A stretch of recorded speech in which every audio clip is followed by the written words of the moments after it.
नमस्कार, स्वागत है आप सभी का। मैं हूं आपके साथ शाफनी। पटना बुलेटिन की शुरुआत करेंगे। उत्तराखंड के कैबिनेट मंत्री गणेश जोशी ने आज दिल्ली में केंद्रीय सड़क परिवहन मंत्री नितिन गडकरी से मुलाकात की। मंत्री गणेश जोशी ने उनसे देहरादून किमाड़ी मोटर मार्ग चौड़ीकरण और सुधारीकरण का अनुरोध किया। साथ ही मसूरी के लिए स्वीकृत लगभग 3 किलोमीटर लंबी टनल का शिलान्यास करने के लिए भी न्योता दिया है, जिस पर केंद्रीय मंत्री ने टनल का शिलान्यास करने के लिए शीघ्र उत्तराखंड आने का भरोसा दिलाया। मंत्री गणेश जोशी ने केंद्रीय मंत्री गडकरी को अवगत कराया कि किमाड़ी मोटर मार्ग को देहरादून मसूरी मोटर मार्ग के वैकल्पिक मार्ग के तौर पर प्रयोग किया जाता है, लेकिन इस रास्ते की हालत खस्ताहाल है। मसूरी में वर्ष भर सैलानियों का आवागमन भी होता है और अप्रैल से नवंबर तक गंगोत्री और यमुनोत्री के लिए भी यह मार्ग यात्रा रूट के तौर पर प्रयोग किया जाता है।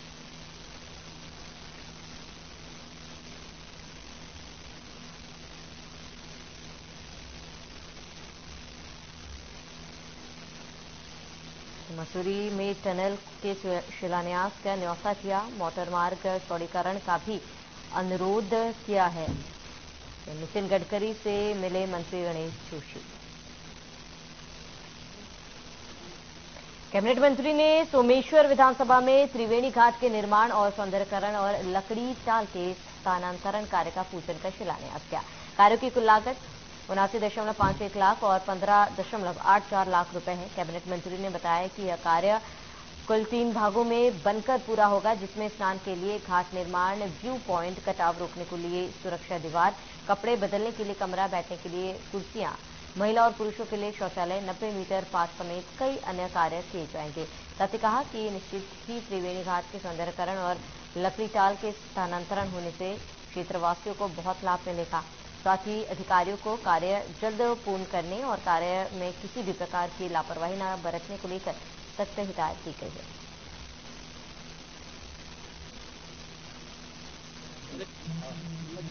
देखिए, आज अपनी विधानसभा क्षेत्र सोमेश्वर मैं बहुत लंबे समय से मांग थी कि एक त्रिवेणी घाट का जो है वह सौंदर्यीकरण किया जाए। साथ ही साथ एक लकड़ी टाल की भी शिफ्टिंग के लिए लगातार उनकी ओर से मांग आ रही थी और आज मुझे कहते हुए बेहद खुशी है कि चाहे वो त्रिवेणी घाट का विषय हो, उसके सौंदर्यीकरण के संदर्भ में लगभग 90 लाख की धनराशि और आपके लकड़ी टाल के शिफ्टिंग के संदर्भ में जो 15 लाख की धनराशि बहुत स्वीकृत कर दी गई है, जिसका आज शिलान्यास और भूमि पूजन का कार्य किया गया है। चूंकि ये लगभग पूरा क्षेत्र 45 से 50 हजार की आबादी का क्षेत्र है।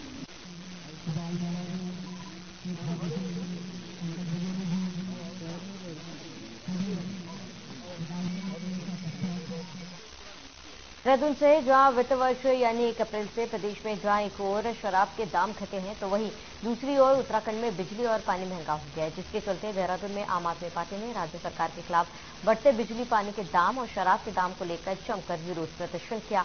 इस दौरान प्रदेश प्रवक्ता कमलेश रमन का कहना है कि प्रदेश की धामी सरकार ने शराब को सस्ता कर दिया है, लेकिन वहीं दूसरी ओर स्कूल की किताबों पर 48% बढ़ाने के साथ साथ गैस और दूध के दामों में भी बढ़ोतरी कर दी। कमलेश रमन ने सरकार से सवाल करते हुए कहा है कि क्या इसी दिन के लिए प्रदेश की जनता ने सरकार को वोट देकर दोबारा में सत्ता में आना मौका दिया।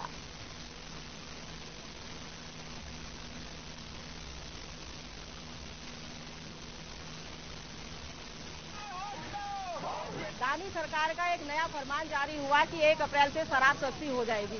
ठीक है, आपने शराब सस्ती कर दी, लेकिन उन किताबों का क्या जिसमें आपने 48% बढ़ा दिया। स्कूल की फीस आपने महंगी कर दी, ड्रेस महंगी कर दी, किताबें महंगी कर दी, गैस के दाम महंगे कर दिए और तो और जो हम रोजमर्रा का जो दूध उसको आपने महंगा कर दिया। तो हम धामी सरकार से पूछना चाहते हैं कि इस प्रदेश की जनता ने क्या गलती कर दी आपको वोट दे करके। तो आज तमाम आम आदमी पार्टी का कार्यकर्ता कुंभकर्ण की नींद सोने वाले धामी सरकार को जगाना चाहते हैं।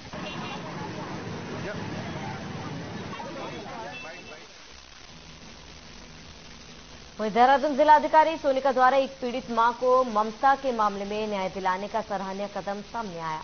जन्म देने वाली मां के ममता भरे आंचल से दूर हुए एक 2 साल के मासूम को उसकी मां से मिलाने का नेक काम जिलाधिकारी सोनिका के प्रयासों से पूरा हुआ।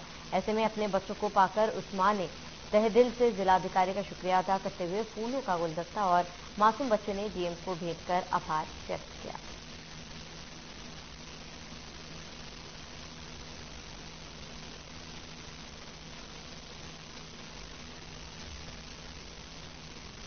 बार जमजमाई में आई थी और उनके द्वारा ये कहा गया था कि उनके 2 साल के बच्चे को जो है ससुराल वालों ने ले लिया है, वो किसी दूसरे प्रदेश में थे रहने वाले।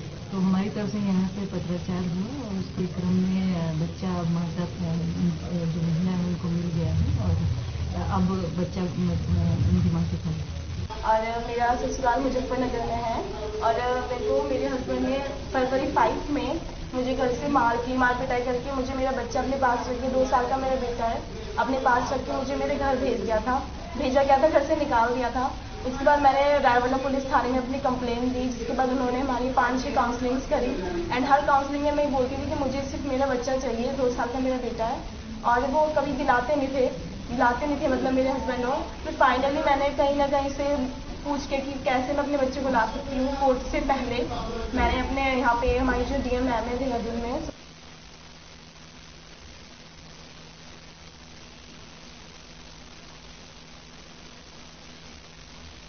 तो कोतवाली विकासनगर क्षेत्र अंतर्गत नौघाट अवैध खनन को अंजाम दिया जा रहा है। खनन माफियाओं को किसी का डर नजर नहीं आ रहा। वे प्रशासन के नाक के नीचे धड़ल्ले से ये काम हो रहा है, लेकिन कोई कार्रवाई नहीं की जा रही है। बता दें कि अवैध खनन सामग्री को सड़क और बाजारों के रास्ते से ही परिवहन किया जा रहा है, लेकिन जिम्मेदार देखकर भी अनदेखा कर रहे हैं। विकासनगर प्रशासन और अवैध खनन पर रोक लगाए जाने के लाख दावे करता हो, लेकिन अवैध खनन के कार्य को आज भी खनन माफिया दिन हो या फिर रात बेरोक टोक करते हुए देखे जा सकते हैं।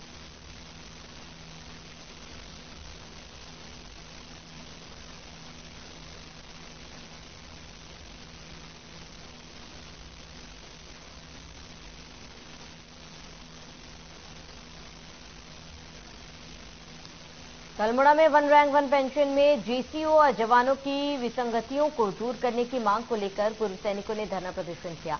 चौहान पाठा गांधी पार्क में आयोजित इस धरने में जिले भर के पूर्व सैनिक बड़ी संख्या में पहुंचे। पूर्व सैनिकों ने कहा है कि वन रैंक वन पेंशन के रिवीजन एमएसपी 7वें वेतन आयोग में उनके साथ अन्याय हुआ है। पूर्व सैनिकों ने कहा है कि सिपाही से लेकर हवलदार रैंक की पेंशन बहुत कम बढ़ाई गई और नायब सूबेदार ने लेकर अननेरी कैप्टन तक के पदों की पेंशन को कम कर दिया गया, जो न्याय संगत नहीं है।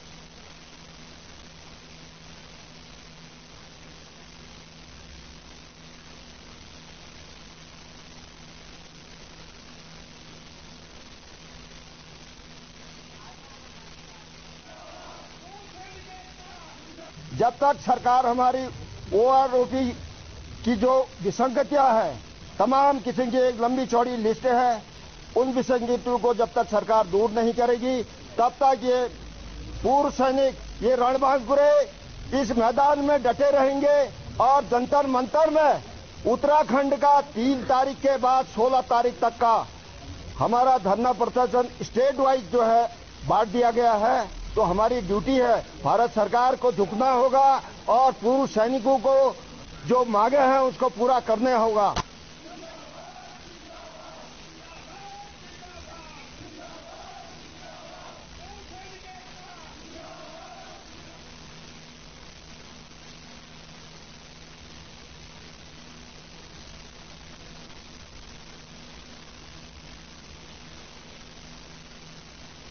गंगोत्री और यमुनोत्री धाम में अप्रैल माह में भी बर्फबारी हो रही है और वहीं निचले इलाकों में फिर से ठंड बढ़ चुकी है।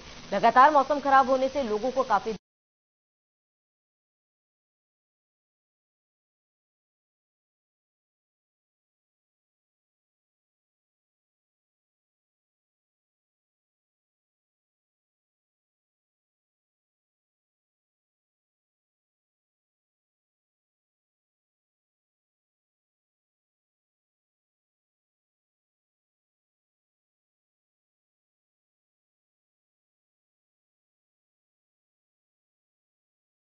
हुई थी।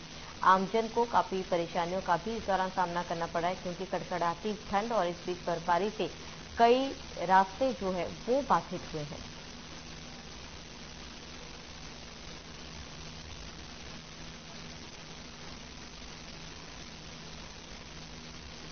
उत्तराखंड में लगातार बारिश हो रही है, जहां पर बारिश का प्रकोप फिर एक बार देखा जा रहा है। पूरे देश के साथ साथ उत्तराखंड की राजधानी देहरादून में भी महावीर जयंती का उत्सव बड़े धूमधाम से मनाया गया, जहां सुबह से ही मंदिर प्रांगण में रथ के लिए बोलियां लगाई जा रही है, जिसमें जैन समाज के प्रतिष्ठित लोगों ने बढ़ चढ़कर बोली में हिस्सा लिया। जैन समाज के अध्यक्ष नरेश जैन ने बताया कि महावीर जैन का आज जन्मोत्सव मनाया जा रहा है और हमेशा उन्होंने एक ही नारा दिया कि अहिंसा परमो धर्म, इसी पर चलते हुए जैन समाज हमेशा कार्य करता रहा है। जहां मुफ्त शिक्षा दी जाती है और जैन समाज का सेवा भाव ही महावीर जी के बताए रास्ते पर पूरा देश चले।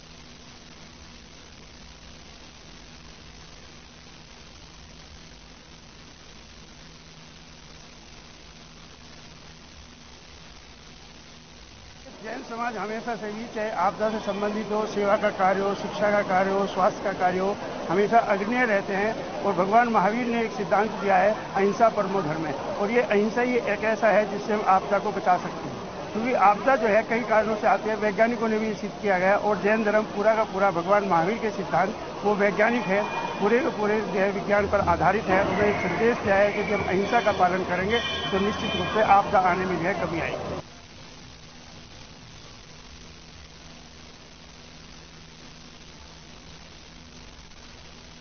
मुख्यमंत्री पुष्कर सिंह धामी ने नई दिल्ली में केंद्रीय वित्त मंत्री श्रीमती निर्मला सीतारमण से शिष्टाचार भेंट की। भेंट के दौरान मुख्यमंत्री ने केंद्रीय वित्त मंत्री से सोंग बांध पेयजल परियोजना के लिए 1774 करोड़ की धनराशि का अनुरोध किया। उन्होंने कहा कि इस परियोजना से देहरादून की पेयजल समस्या का समाधान हो जाएगा।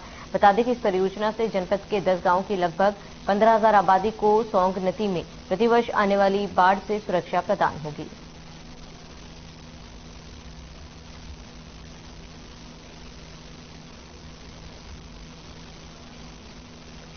आपको बता दें करीब 1774 करोड़ की धनराशि का अनुरोध किया है सीएम धामी ने और पेयजल परियोजनाओं के लिए भी सहायता राशि निर्मला सीतारमण से सीएम धामी ने मांगी है। तो आज शिष्टाचार भेंट की थी वित्त मंत्री से सीएम धामी ने। इस दौरान उन्होंने कुछ सहायता राशि के लिए भी अनुरोध किया है।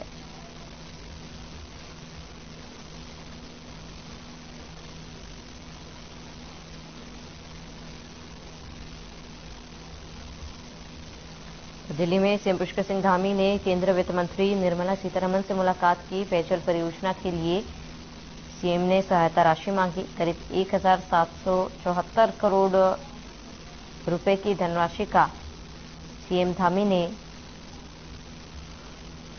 अनुरोध किया।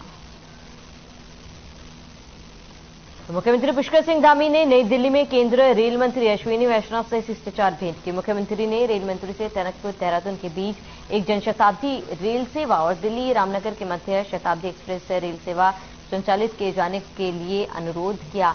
मुख्यमंत्री ने रेल मंत्री से देहरादून से सहारनपुर के लिए रेल सेवा शुरू करने के लिए भी अनुरोध किया।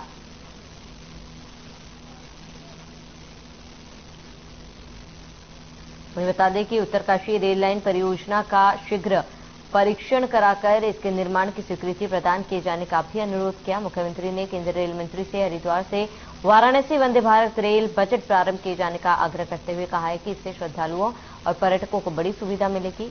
मुख्यमंत्री धामी ने पूर्व में मिले सहयोग के लिए आभार व्यक्त करते हुए रेल मंत्री अश्विनी वैष्णव से किच्छा खटीमा नई रेल लाइन परियोजना की संपूर्ण लागत भारत सरकार द्वारा वहन किए जाने का आग्रह किया है। उन्होंने अनुरोध किया है कि रामनगर हरिद्वार देहरादून सीधी रेल सेवा संचालित की जाए।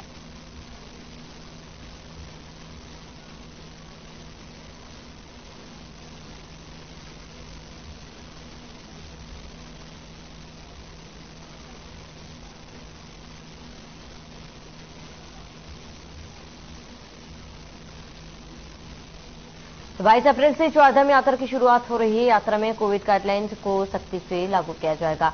इसके साथ ही कोविड जांच और वैक्सीनेशन में भी तेजी लाई जाएगी। देश के कई राज्यों में कोरोना के बढ़ते संक्रमण को देखते हुए उत्तराखंड में कोविड जांच और वैक्सीनेशन का दायरा बढ़ाया जाएगा। स्वास्थ्य मंत्री डॉक्टर धन सिंह रावत ने चारधाम यात्रा मार्गों पर डॉक्टरों और पैरामेडिकल स्टाफ की तैनाती 15 अप्रैल से पहले सुनिश्चित करने के भी निर्देश दिए हैं।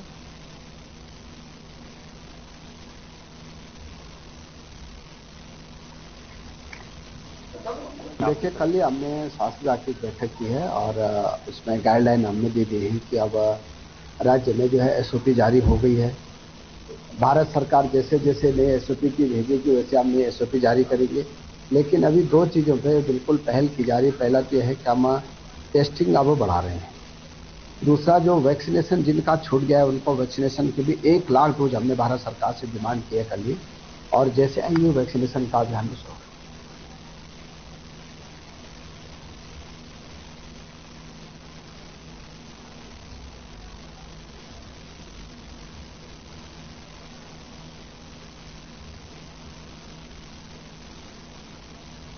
उत्तराखंड कांग्रेस में वरिष्ठ नेताओं के बीच घमासान कम होने का नाम नहीं ले रहा। जुबानी जंग के जरिए नेता एक दूसरे के ऊपर लगातार हमलावर हो रहे हैं। पूर्व प्रदेश अध्यक्ष प्रीतम सिंह ने बिना नाम लिए प्रदेश प्रभारी देवेंद्र यादव और प्रदेश अध्यक्ष करण माहरा पर निशाना साधा।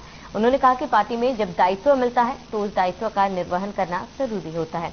जो व्यक्ति अपने दायित्व का निर्वहन नहीं कर पाता वो अपने दल और राष्ट्रीय नेतृत्व को दिग्भ्रमित करने का कार्य कर रहा है। यानी कि कुल मिलाकर पूर्व प्रदेश अध्यक्ष प्रीतम सिंह ने अपनी ही पार्टी के वरिष्ठ नेताओं को न केवल निशाने पर लिया बल्कि उनको बड़ी सलाह भी दे डाली।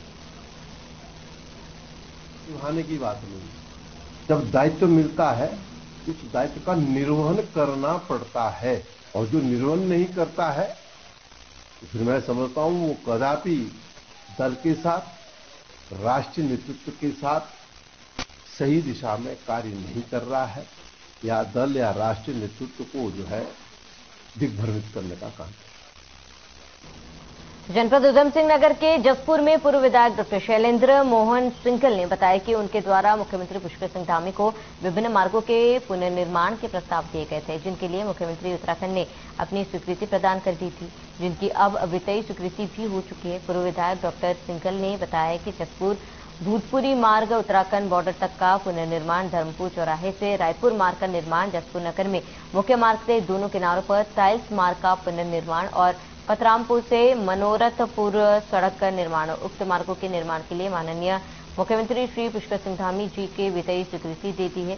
शीघ्र ही इनका पुनर्निर्माण कार्य लोक निर्माण विभाग द्वारा प्रारंभ किया जाएगा। सड़कों के निर्माण की वित्तीय स्वीकृति होने पर पूर्व विधायक डॉक्टर शैलेंद्र मोहन सिंकल सहित भाजपाइयों ने मुख्यमंत्री पुष्कर सिंह धामी का आभार प्रकट किया है।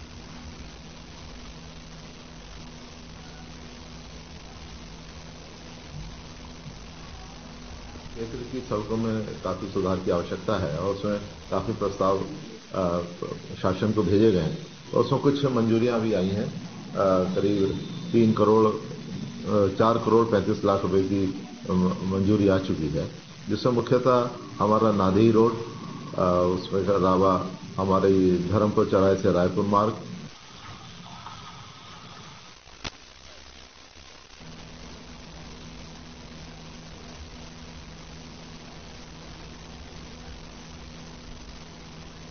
भारतीय संस्कृति विदेशियों को लगातार अपनी ओर आकर्षित कर रही है। यही वजह है कि भारत में लाखों विदेशी पर्यटक हर साल घूमने के लिए पहुंचते हैं, मगर ऐसे भी कुछ विदेशी है जो जीते जी तो भारतीय संस्कृति को अपना ही रहे, मरने पर भी भारतीय संस्कृति के अनुसार ही मोक्ष पाने की इच्छा जता रहे हैं। एक ऐसा ही मामला थाना लक्ष्मण झूला क्षेत्र से सामने आया है, जहां कनाडा निवासी 65 वर्षीय कैथरीन योग सीखने के लिए पहुंची, मगर बीमारी की वजह से एम्स ऋषिकेश में कैथरीन की मौत हो गई थी। मरने से पहले कैथरीन ने हिंदू रीति रिवाज के अनुसार अपना दाह संस्कार कराने की इच्छा जाहिर की। परिजनों की सहमति मिलने पर कैथरीन की महिला मित्र नाया ने पुलिस की मौजूदगी में चंद्रशेखर घाट पर हिंदू रीति रिवाज के साथ कैथरीन का अंतिम संस्कार किया। विदेशी का हिंदू रीति रिवाज के साथ अंतिम संस्कार होना शहर में चर्चा का विषय बना हुआ है। मौके पर लक्ष्मण झूला थाना के प्रभारी निरीक्षक विनोद गुसाई उपस्थित रहे।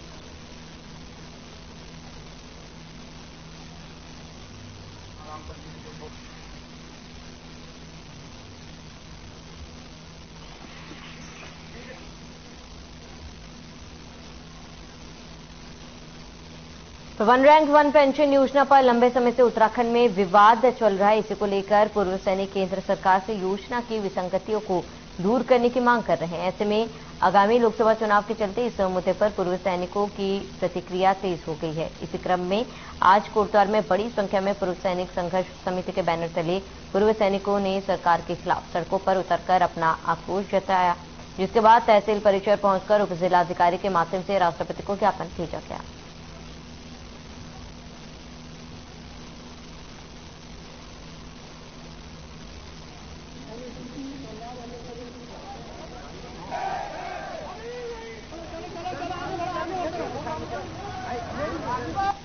कि जनवरी के माह से जब से वेतन आयोग का अनावरण हुआ है तब से पूर्व सैनिक आज आंदोलित आक्रोशित होकर जंतर मंतर पर धरना प्रदर्शन दे रहे हैं। आज उनके धरना प्रदर्शन का आज 36वां दिन है। हम भारत सरकार से इस ज्ञापन के माध्यम से विनम्र अपील करना चाहते हैं कि वर्तमान जो पूर्व सैनिकों के साथ पेंशन के अंतर्गत विसंगतियां पैदा हुई,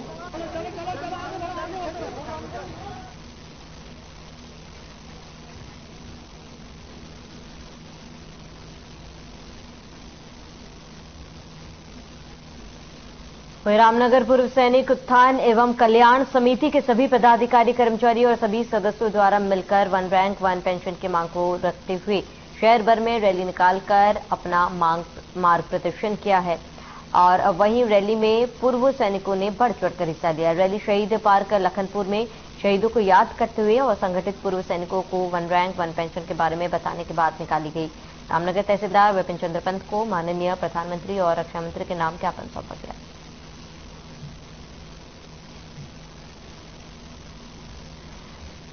तो पूर्व सैनिकों ने रैली निकाली और वन रैंक वन पेंशन की मांग को लेकर प्रदर्शन किया और अपनी मांग को लेकर प्रदर्शन लगातार पूर्व सैनिक कर रहे हैं। और आपको बता दें कि इस रैली में पूर्व सैनिकों ने बढ़ चढ़कर हिस्सा लिया। तो वन रैंक वन पेंशन की मांग को लेकर लगातार प्रदर्शन किया जा रहा है।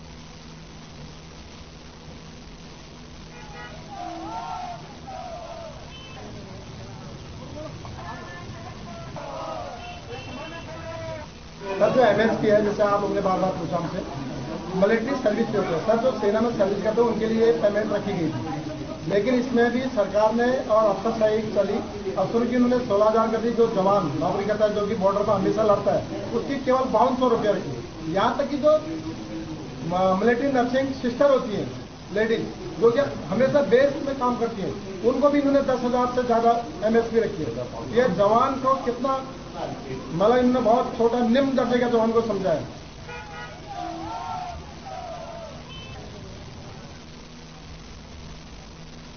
चलिए इसके साथ इस बुलेटिन में फिलहाल मेरे साथ इतने। देश और प्रदेश की तमाम बड़ी खबरों के लिए बने रहिए हमारे साथ।